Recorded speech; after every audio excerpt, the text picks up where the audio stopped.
episode of Schick Pick 6. I'm Melanie Schickler. We have great highlights to break down today. Let's not waste any time. For pick number 6, let's take a look at some hockey.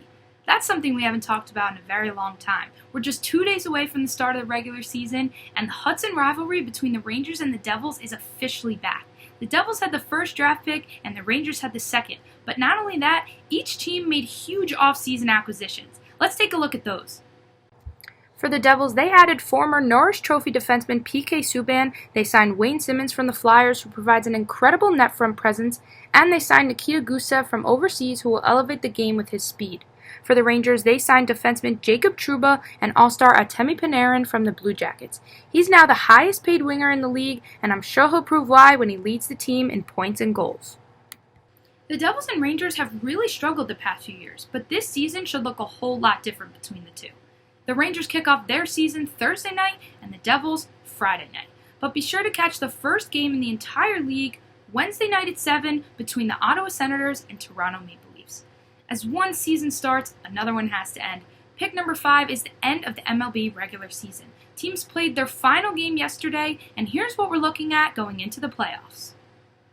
The Milwaukee Brewers will face off against the Washington Nationals in the NL wildcard game tomorrow night, and the Tampa Bay Rays will play the Oakland A's Wednesday night. Whoever wins will go on to the division series. The definite matchups are the Twins versus Yankees in the American League and the Cardinals versus Braves in the National League. It's on for the 2019 playoffs. Division series start this Thursday, October 3rd. Let's talk football for pick number 4. That's college football. Alabama, Clemson. These two teams didn't play each other, but something big did happen over the weekend. It's the first time since November of 2015 that the number 1 team dropped in the AP poll after winning. Yeah, winning. Clemson beat North Carolina 21-20, yet dropped to number 2 in the AP poll. Alabama took that spot right over, and they're now number 1. Clemson was favored in this game by almost 4 touchdowns, but they didn't even grab their first lead of the game until just under 10 minutes in the fourth quarter when Trevor Lawrence connected with T. Higgins for a 38-yard touchdown reception. The Tigers failed to score on 8 of their 11 drives and only had a total of 331 yards throughout the game. That's their lowest total since the 2017 Sugar Bowl. The Crimson Tide, on the other hand, defeated Ole Miss yesterday by a score of 59-31. After Ole Miss jumped out to a 10-7 lead in the first quarter, Alabama outscored them 31-0 in the second quarter. By the end of the game, Tua Tagovailoa threw for 418 yards and had 6 passing touchdowns with 0 interceptions. Can't forget about Devontae Smith, who broke the record for the most receiving yards in a single game with 274 yards on 11 passes. Clemson's next game is against Florida State, and Alabama's next game is against Texas A&M, each of which will not be played until October 12th as both teams have the bye week.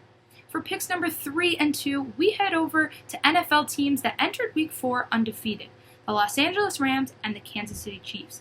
Unfortunately, only one of those teams will enter Week 5 still undefeated.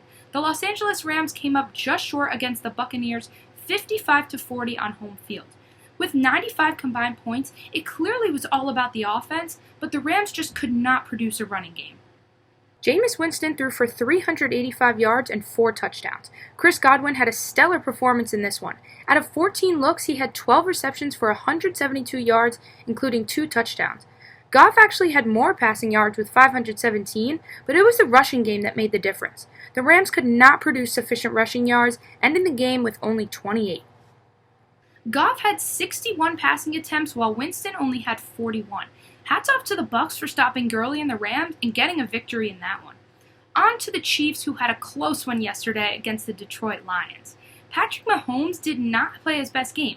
He didn't even throw a single touchdown, yet they still won. Let's fast forward to just 2 minutes left in the game. The Lions are up 30-27 when Kansas City gets the ball for the final drive of the game. Just after the 2-minute warning, the Chiefs are facing a 4th and 8 when Mahomes scrambles and finds an opening up the middle of the field for a gain of 15 yards. Let's pause right here for a crazy stat. ESPN's stat graph gave the Lions a 99.9% chance to win the game with just a minute and 6 seconds left on the clock. 99.9% chance. And yet, the Chiefs still won the game. Here's how they did it. Mahomes over the middle. It's caught by Pringle, still on his feet inside the 5. Get in goal. Say you could make a case there. Mahomes, the give again, and Williams is in. Touchdown, Kansas City. Now to finish our show, let's go to pick number 1, and that's Pete Alonso. He broke the record for the most home runs in a single season by a rookie, beating Aaron Judge. On last week's show, he was just 2 home runs shy of Judge's record, and now, just a week later, he's done it. He broke the record. Take a look at the live call on his record-breaking bomb to center field. Something not as sharp and sure enough. High fly ball into center field. This one is back at the wall. It is gone. A new rookie single-season home run king as Pete Alonso moves past Aaron Judge and stands alone with 53 home runs in his rookie season.